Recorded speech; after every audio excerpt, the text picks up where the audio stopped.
You don't have to repress your passion. You just have to utilize it for the purpose it was given you.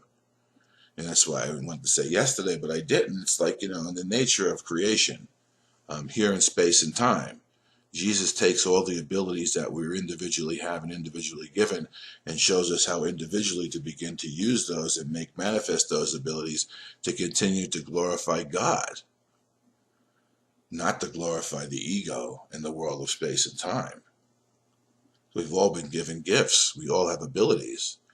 We can start right where we are with the gifts that we are and the abilities we've been given and utilize them for the purpose of our soul.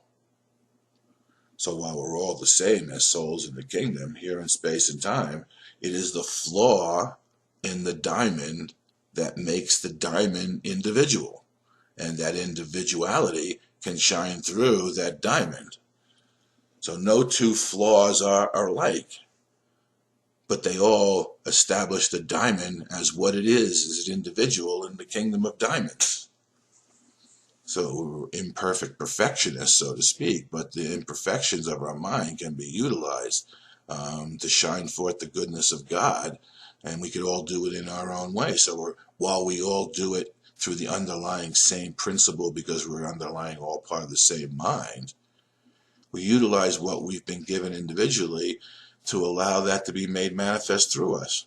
And as we do it with any one thing, we begin to understand the nature of the ability to generalize it to everything, which is, in effect, what Jesus did. So if you want to be like Jesus, we must share the same mind that Jesus did and make that mind manifest here and now, not to convince us. Why Jesus says miracles as spectacles to induce belief aren't true. They're utilized by the faithful for the faithful. They're utilized by believers to be able to allow them to continue in their own belief, understanding, and actualization of the self that they've come to know they are, demonstrating to themselves and to the universe the willingness to let go of the self that is not that.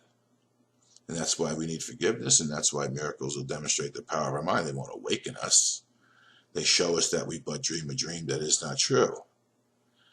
It's only the willingness to let that dream go that proves to us once and for all that it's not true and we no longer need it. And for many of you who are in your final sojourn, that's where you're coming to understand. You don't have to do this again in any regard, just simply by following the directions that are given to you. So God goes with me and goes with you wherever you go today. Remember that.